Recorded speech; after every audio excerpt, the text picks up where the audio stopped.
Starting today, my husband suggested we move in with my parents. Since they're my parents, it shouldn't be a problem, right? But it caught me off guard. I was shocked and almost cried because he didn't mention it before. Just a few days ago, we said goodbye to my dad at his funeral. He had been sick for a long time. Even though we were still feeling sad from the funeral, my husband packed our things and left our house. He said we were going to a villa my dad left for me. Surprisingly, my in-laws were already there, staying in the villa. My name's Natalie. I'm 33 years old, and I work as a designer.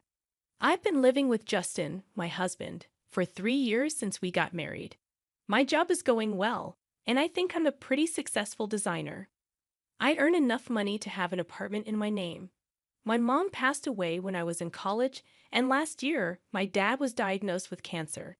He tried treatment, but it didn't work, and the doctors said we should prepare for the worst. When my mom passed away, I was already living on my own.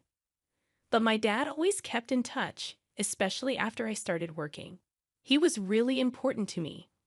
When I found out how sick he was, I was devastated. I worried about him all the time, and my husband kept asking me about his health. But honestly, I didn't think he really cared. It felt like he was just waiting for my dad to die. My husband always seemed insecure because he made less money than me. I wished he'd be proud of my achievements and support me when things got tough. But he acted childish. He was always competing and only seemed happy when he was winning.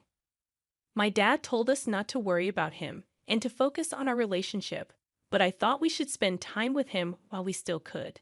That way, we wouldn't regret it later. I started to resent my husband more and more. In the beginning of our marriage, he was loving and caring, but his insensitive comments about my dad's illness hurt too much. I couldn't believe how much he changed. My husband works from home, and he said having me around distracts him.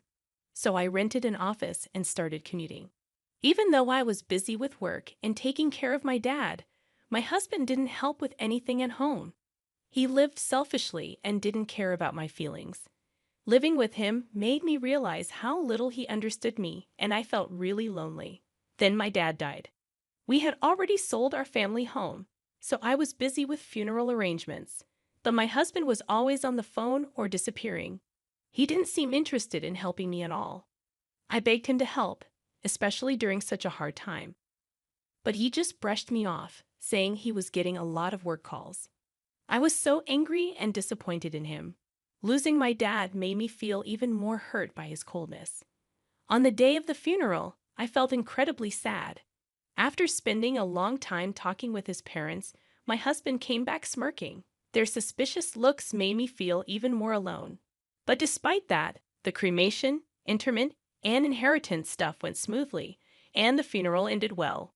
Then, out of the blue, my husband suggested we move in with my parents. He said, "They're your parents, so it shouldn't be a problem, right? If you're against it, should we get divorced?" He said it like it was a joke, but I couldn't stay calm. I strongly opposed the idea, especially since we didn't have any extra rooms in our apartment. One room was used as my workspace and for storing my husband's work stuff. But he just smiled and said we should live in the villa I inherited. It was a special place for me, filled with memories of my dad. I wanted to keep it that way, but my husband didn't seem to care. He kept making selfish demands. I tried to explain that living there would be tough, but he wouldn't listen. His parents had already decided to move there. They probably planned it during the funeral. Since the villa was big and peaceful, they liked it. Their move was already in progress, and I couldn't object. Every time I spoke up, my husband got mad. He accused me of only thinking about myself and being absent from home. "Because of your father's illness and all those sudden calls, do you even realize how much I've put up with? Your obsession with your father has been too much to handle." His words were harsh, and I felt like my world was falling apart. "Now that your father's gone, you need to listen to me. It took him a whole year to die, which was way too long," he continued, his tone cold and heartless. I couldn't believe this was the man I married. He showed no respect for my father or me. I remembered how my dad looked in pain in his hospital bed. He wouldn't have wanted me to just obey my husband like this. In that moment, I realized all my love for my husband had disappeared. It hurt to think about how he found joy in getting the villa while I was mourning my father's death. But I held back my emotions and warned him about regretting his decision. I packed the essentials and left our home, leaving my husband puzzled. I didn't want to say anything more to him. It was painful to see my in-laws, who probably couldn't wait for my father to die so they could move in. But I followed my husband silently. The only thing I couldn't accept was him taking over my special place. The villa, although technically a villa, was just a regular home by the sea, where ordinary people lived. However, the villa's location was quite convenient, being easily accessible from the city center, and the land itself held considerable value. As I stepped out of the station, the familiar scenery of my childhood greeted me. I remembered how my mother used to be alive, and whenever I dozed off on the train, my father would carry me on his back all the way home. When we reached the villa, my in-laws were already inside. I started to suspect something fishy, realizing that my husband had secretly given them a key without my knowledge. This made me even more uneasy, sensing a secret plan to move in without my consent. Looking around the villa, I saw my in-laws' eyes shining with excitement for their future life here. Despite being a single-family home, the sturdy furniture my father had chosen was arranged in a slightly different European style, probably to my mother's taste. But their ecstatic comments irritated me. They seemed to underestimate the significance of my father's passing, seeing the villa merely as a luxurious house.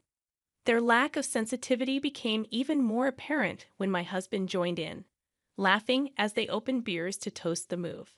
I sighed deeply, feeling the precious memories I shared with my parents at the dining table being tainted. I decided to hide my feelings and endure the night. The next morning, my mother-in-law's scream shattered the quiet atmosphere of the villa, instantly alerting me. When I woke up, I noticed my father-in-law and husband causing a commotion, but it took me a moment to reach the source of the scream. In the bathroom, my mother-in-law was on the floor, clutching her foot with a panicked expression. She explained that the floor had given way beneath her, but when my husband and father-in-law checked, everything seemed fine. As they examined the floor, I suggested they try stepping on a slightly differently colored part. When they did, the floorboard made a sound and slightly sunk, but then snapped back into place when lifted. I explained that it was intentional, part of what my father called a mechanical mansion or a trick house. He was a huge ninja enthusiast, and this villa was his pride and joy. He had installed traps and mechanisms throughout the villa, including floorboards that seemed to collapse but were actually harmless. As someone familiar with the house since childhood, I had no trouble navigating it, but my husband and in-laws, being unfamiliar, were shocked. They hadn't realized what they were getting into by moving here. With our apartment lease canceled and nowhere else to go, they were pressing my husband on what to do next. In the midst of this, both my father-in-law and husband accidentally triggered another trap, causing them to fall. "Please feel free to stay as long as you like," I said, but my tone was more mocking than genuine. They had been so enchanted by the luxury of the villa, ignoring my warnings and showing no interest in my father's hobbies. Now their oversight was coming back to bite them. Even when I explained the dangers of the traps, they didn't take it seriously. "We'll get used to it," my husband said confidently. "I'll head back to the apartment to prepare for our move," I replied, leaving them in the villa. But in reality, I had no moving preparations. I planned to take a few days off and sort through my father's belongings. As expected, after just 2 days, my husband and in-laws had had enough. Meanwhile, I found solace being by myself and could slowly regain a positive outlook, planning my new life. Before long, my father's villa became a minor tourist attraction in the neighborhood. It was regularly featured in local newsletters as the trick mansion hidden in a residential area. Reflecting on this, I remembered strangers touring the villa and local children playing there, making it a lively spot. Since my upbringing had made me proficient in foreign languages, I could manage calls from foreign visitors. But my husband and in-laws couldn't understand foreign languages at all. Along with the nerve-wracking lifestyle of constantly worrying about the traps, they were overwhelmed by unexpected visitors and handling calls in foreign languages. Exhausted and sleep-deprived, they stumbled back to the apartment. "Why don't we all live in this apartment together?" "Think about it," I suggested. They had longed for my father's demise to get their hands on the villa, only to give it up in just 2 days. Instead of serving them tea, I handed my husband the divorce papers, already filled out and stamped in my section. "There's no way we can live together. If you understand, just leave quickly," I explained with a deep sigh. I couldn't forgive him for disregarding my feelings and acting insensitively without consulting me or giving any explanation. My husband decided we'd live with his parents. Moreover, he had never shared household responsibilities with me before. He dumped all the household responsibilities onto me, and when I felt cornered, he seemed indifferent about it. He ignored my feelings, acted selfishly, and secretly decided to move in with his parents. I couldn't imagine continuing to live with someone like that. "What happened? You used to love me, right?" he asked obliviously. I couldn't help but laugh at his usual oblivious remarks. "You think I could love someone who wished for my beloved father's early death and would rejoice when he passed?" I handed him only the divorce papers and drove them out of the apartment. "First of all, this is my apartment. If you have a problem, you should be the one to leave." My husband raised his voice, but I responded calmly, reminding him that the apartment was under my name. They fell silent upon hearing my words. They relied on me financially and didn't have much of their own. However, I had made up my mind to cut ties before their lengthy persuasions began. Neither my husband nor my in-laws had much in savings after being evicted from the apartment and being unable to return to the villa. They now live in a cheap, low-quality apartment and are barely getting by. At first, my husband felt guilty and apologized frequently, but over time, he grew resentful of his parents. Due to their age, they rarely worked, and when they did, it didn't last long. In the end, they exhausted their savings and pension with every move, constantly argued, and became estranged as a family. The walls of the apartment were thin, letting out their daily quarrels. Even when they received noise complaints, they didn't apologize. Instead, they retaliated, causing them to be disliked by their neighbors. They might need to find a new place to live soon. My husband previously enjoyed working from home, but in the current apartment, he didn't have the luxury of a dedicated workspace.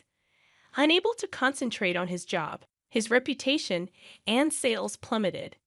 Now, he barely gets by with a late-night convenience store job and should consider juggling multiple part-time jobs.